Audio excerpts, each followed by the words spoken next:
Revenge is an art, not a reflex. It's not the white-hot fury of a moment, but a cold symphony played out note by calculated note. Each decision, each move, another layer of melody building toward the crescendo. Sitting here now, surrounded by the cold glow of my monitors, I've become the conductor of my own symphony of destruction. 6 screens, 6 angles, 6 pieces of a truth I wish I didn't have to see. But denial is a luxury I can no longer afford. The room feels colder than it should, the hum of the equipment doing little to cut through the chill. My desk is littered with the tools of precision, case files, timestamps, and photographs no one was supposed to take. In another life, I'd be in the kitchen right now, waiting for Margaret to come home, pretending not to notice the faint trace of someone else's cologne on her clothes. But in this life, the husband I was has given way to something sharper, something colder. Pain has a way of chiseling away at sentiment until all that's left is focus, and mine is unshakable. There was a time, not long ago, when I believed in us. Margaret and I were the golden couple, polished, perfect, untouchable, the kind of pair strangers envied in passing. But perfection is a fragile thing, easily shattered by a single crack.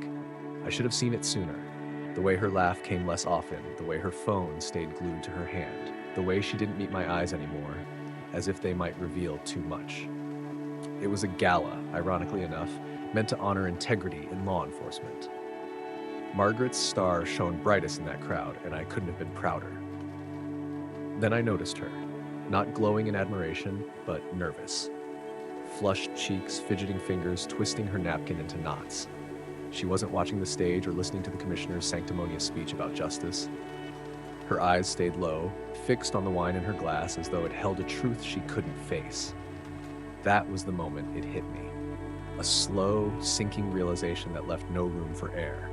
Her investigation into corruption wasn't about cleaning up the department, it was about hiding the filth that had seeped into our marriage. And there it was, a truth so cold it burned. Margaret wasn't just investigating, she was living the very corruption she claimed to fight. That's when I knew. It wasn't the case she couldn't talk about. It was us. And that's when I decided if she wanted to play games, I'd make sure the stakes were life-changing. But I don't lose, not at this game. It began with the little things. It always does. The way Margaret's laugh didn't quite reach her eyes anymore. The way she'd lingered just a second too long on her phone, angling it away as though shielding a secret.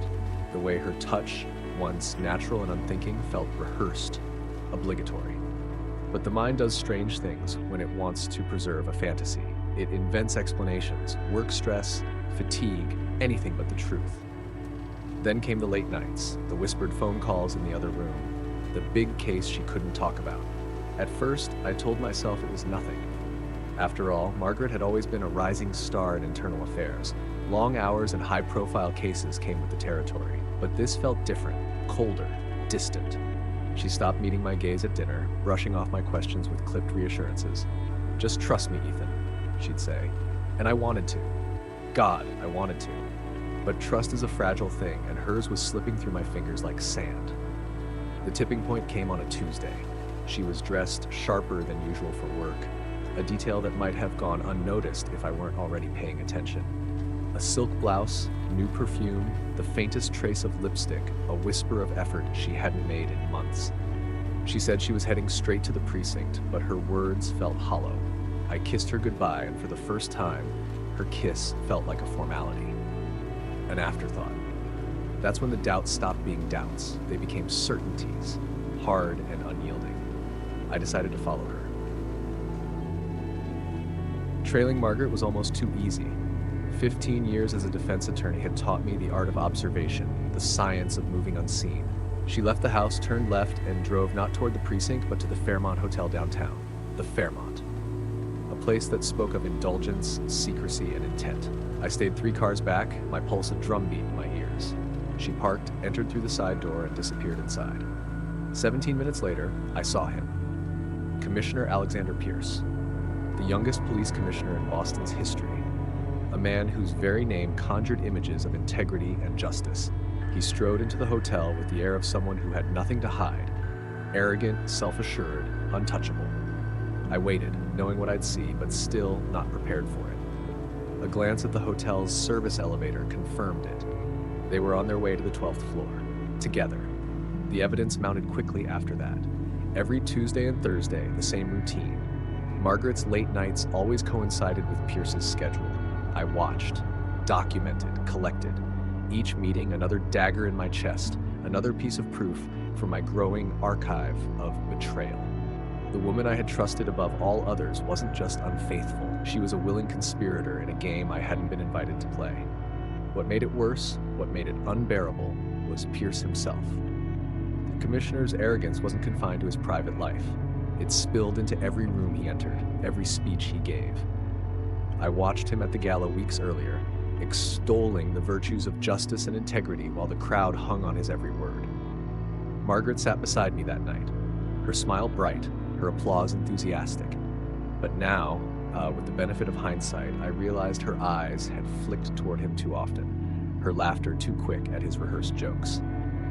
At that gala, Pierce had received a standing ovation, a hero of the city, a paragon of justice. And yet, behind closed doors, he was nothing more than a thief, stealing not just my wife, but the trust of an entire city. The contrast was unbearable. Pierce, drunk on his own power, Margaret, complicit in his lies, and me, the fool who had believed in both of them. But I wasn't going to stay the fool. Watching Pierce at the podium that night, with Margaret seated just close enough to feel the warmth of his shadow, something shifted inside me. The pain, the disbelief, the anger, it all coalesced into something sharper, something focused. I wasn't just going to confront them, I was going to destroy them. Both of them. They think they've outplayed me, but the game has only just begun. They thought they were clever. Margaret with her practiced lies, Pierce with his polished charm. But cleverness is a fleeting thing. It falters under the weight of scrutiny, and that's where I excel. I've spent my career dissecting lies, turning people's deceit against them. It was time to apply those skills to the most personal case of my life. The Fairmont became my starting point, the stage where their betrayal played out twice a week like clockwork. Tuesdays and Thursdays, Margaret would leave home with her practiced excuses, and Pierce would follow, arriving with military precision 17 minutes later. It was almost routine, almost too perfect. But perfection has a way of unraveling under pressure, and I intended to apply plenty of it. I tracked their every move. License plates, timestamps, service elevator records, every glance exchanged in the lobby, every stolen touch they thought no one could see, it was all cataloged. My office became a war room. Walls plastered with photos, maps, receipts, timelines meticulously drawn to connect each thread. Margaret thought she was so careful, but every lie she told me became another thread in the web I was weaving around them. It wasn't without its challenges. Following them meant risking exposure, and Pierce wasn't the kind of man who trusted easily. His instincts were sharp, his eyes always scanning, but his arrogance dulled his edge. Once, at a quiet corner cafe where they thought they were safe, Pierce's gaze swept the room. For a moment it lingered on me. I'd positioned myself with surgical precision, dressed down to blend with the crowd, but those piercing eyes flicked across me like a scalpel. I didn't flinch. A defense attorney learns to mask emotion, to hold a poker face against far more intimidating men. After a moment, he dismissed me. Just another face in a sea of nobodies. That was his mistake, seeing everyone as beneath him. Margaret was easier. She was too distracted to notice the shadows creeping closer. Her obsession with their clandestine affair blinded her to the cracks forming around her. The late nights, she claimed, were spent at the precinct weren't just lies, they were lazy ones. A quick glance at her department's case logs revealed nothing tying her to the investigations she so often mentioned. If she'd been half as careful as she thought, it might have taken longer to piece it together. But she underestimated me, just as Pierce did. As the weeks went on, my investigation unearthed something far more interesting than their affair. Pierce wasn't just a hypocrite, he was a criminal. His corruption ran deeper than I could have imagined. Case files marked resolved told a different story when I dug into them. Evidence tampered with, witnesses intimidated, suspects cleared who should have rotted in a cell. And then there was the money. Millions siphoned from city funds, funneled into offshore accounts under shell corporations so fragile it only took a few nudges to topple them. What made it poetic was Margaret's unwitting role in all of it. Pierce had used her access in internal affairs to cover his tracks. Her security credentials opened the files, her name was logged in the system. She thought she was helping him keep their affair a secret, but in reality, she'd left her fingerprints all over his empire of corruption. I'd spent years defending the city's elite criminals, learning the loopholes, the blind spots, the pressure points, and now I was using every ounce of that knowledge to build the case of a lifetime. Not for the courts, but for my own satisfaction.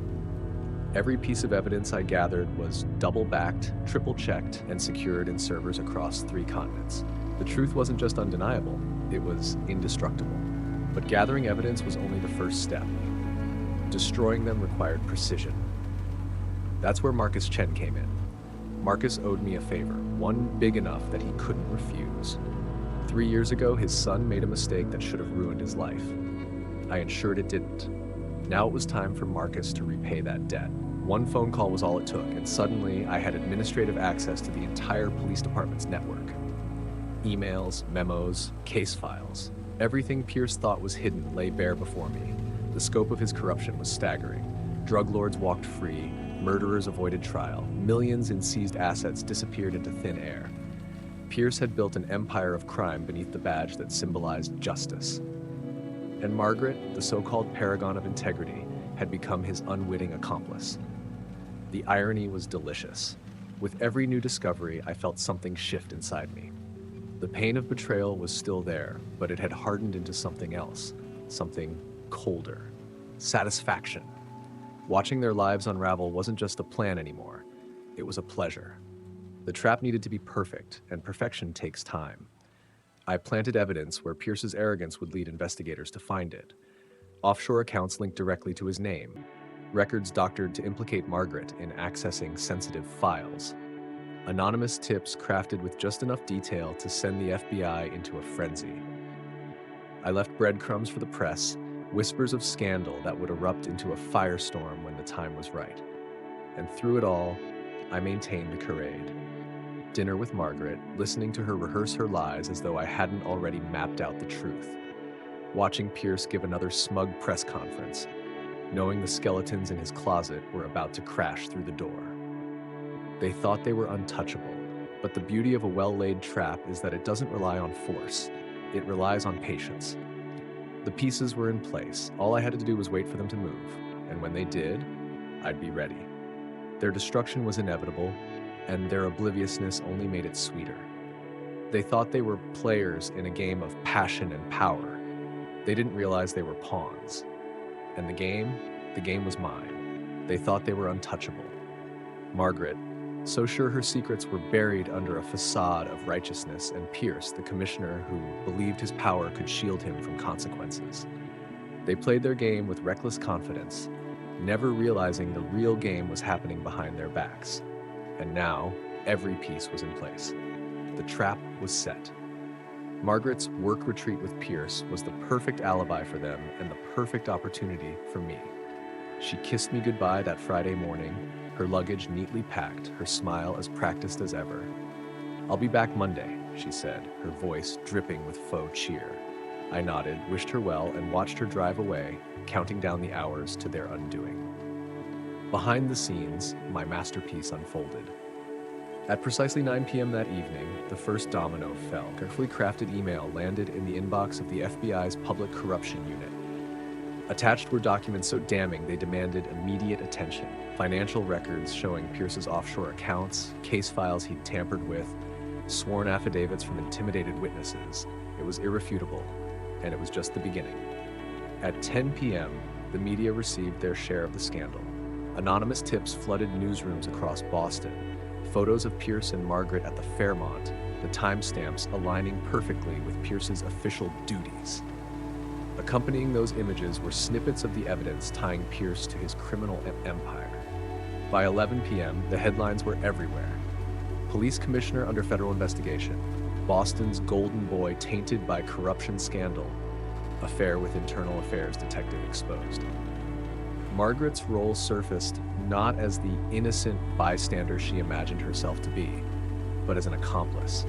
The files she accessed with her security credentials, the records she'd unwittingly helped Pierce cover up. all meticulously documented and leaked to the press. Her name was no longer synonymous with integrity, but with complicity. While they enjoyed their stolen weekend together, the world was turning against them. By Sunday night, the pressure had reached a boiling point. Margaret called me, her voice trembling. "Ethan, something's wrong. There's something about Pierce in the news. Corruption. They're saying I'm involved." Her panic was palpable, her words coming in frantic bursts. "Stay calm," I said, feigning concern. "Come home. We'll figure this out together." But we both knew there was no coming back from this. Monday morning, the fallout became visible. Margaret returned to the precinct to find whispers trailing her through the halls, eyes following her every move. On her desk was an envelope, its contents damning. Photos of her and Pierce at the hotel, timestamps from her department login records, financial transactions linking her to Pierce's offshore accounts. The truth she'd fought to bury now surrounded her, undeniable and merciless. Pierce, meanwhile, scrambled to save himself. In an emergency press conference, his once commanding presence was replaced by a man unraveling under the weight of his own lies. "Detective Thompson acted alone," he declared, throwing Margaret under the bus without hesitation. "She used her position to access sensitive files. I had no knowledge of her actions." Margaret's betrayal was written across her face as she watched the broadcast from her office, surrounded by silent colleagues whose judgment hung heavy in the air. The whispers turned to murmurs, the stares sharpened into daggers. Her world, once so carefully constructed, was collapsing piece by piece. But Pierce's fall wasn't complete, not yet. The final move was waiting. That evening, as the chaos consumed both of them, I set the stage for Pierce's exit. The gun was Margaret's, a backup piece reported stolen months earlier. The suicide note was crafted with precision, typed on her department-issued laptop. The final email sent from her account to Pierce read, "I can't let you destroy me." Pierce's body was found in his office, slumped over his desk. The gun was in his hand, but every detail pointed to Margaret. Her DNA on the gun, her fingerprints on the note, her laptop logging the email. The evidence was undeniable, the story compelling. A scorned lover, desperate to escape her own downfall, silences the man who betrayed her. The media frenzy intensified, Commissioner Pierce dead in apparent suicide. Affair ends in tragedy, Detective Thompson suspected in murder cover-up. Margaret's mugshot stared back at me from the evening news. Hollow eyes, defeated posture. The woman who had once shared my life was now a pariah. But this was never just about revenge. Revenge is satisfying, yes, but it's fleeting. This was about control. About ensuring that Pierce, with all his arrogance and ambition, could never threaten what I'd built. You see, Pierce had stumbled onto something he shouldn't have, an intricate web of deals and arrangements that made his corruption look amateur. While I defended Boston's elite criminals in court, I was building something far greater in the shadows, a network of influence, untouchable and unseen. Pierce had gotten too close, and Margaret's betrayal had given me the perfect opportunity to eliminate him without suspicion. Now, the FBI would be too focused on Pierce's corruption and Margaret's involvement to look deeper. The narrative was airtight, the pieces arranged with surgical precision. No one would ever trace the puppet strings back to me. As I watched the chaos unfold, I felt no remorse. Margaret thought she was playing a dangerous game with Pierce. She never realized she was married to someone far more dangerous. And as for me, this wasn't the end. The files in my safe told the stories of others who thought they could outmaneuver me. Pierce and Margaret were just another chapter, their downfall a footnote in the larger story of my ascent. They say revenge is sweet, but power is sweeter. And now, I had both.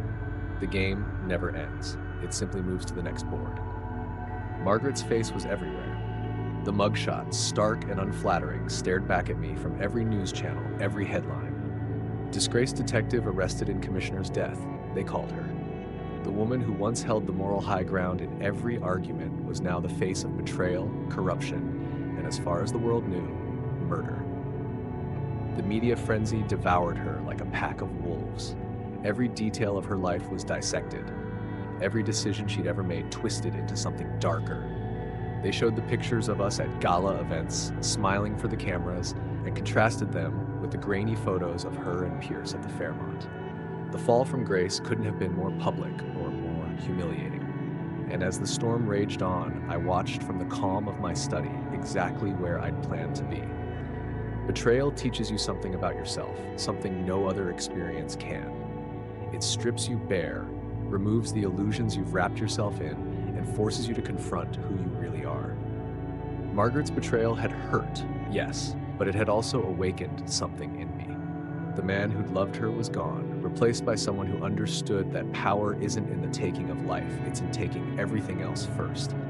Margaret didn't lose her career because of me. She didn't lose her reputation or her freedom because of me. She lost them because of her own choices. All I did was hold up a mirror and let her see the cracks, let her watch as the reflection shattered. The satisfaction wasn't in watching her crumble, it was in knowing she never saw it coming. Even now, as she sits in a cell awaiting trial, she doesn't understand how it all fell apart. That's the beauty of it. She never will. But this wasn't just about Margaret or Pierce. Their downfall was necessary, yes, but it was also inevitable. People like them are always their own worst enemies. I simply gave them the nudge they needed. And now, with them out of the way, the board is clear for the next move. On my desk is a new file. The name on the tab isn't important yet, but the story it contains promises to be just as interesting. Another threat, another weakness to exploit. Power is a game of strategy, and I've never been one to leave a board unfinished. They say betrayal changes a man. Perhaps they're right, but I think it simply reveals who he was all along. The game never ends. The pieces may change, the players may come and go, but the board remains, and everyone else is just a pawn.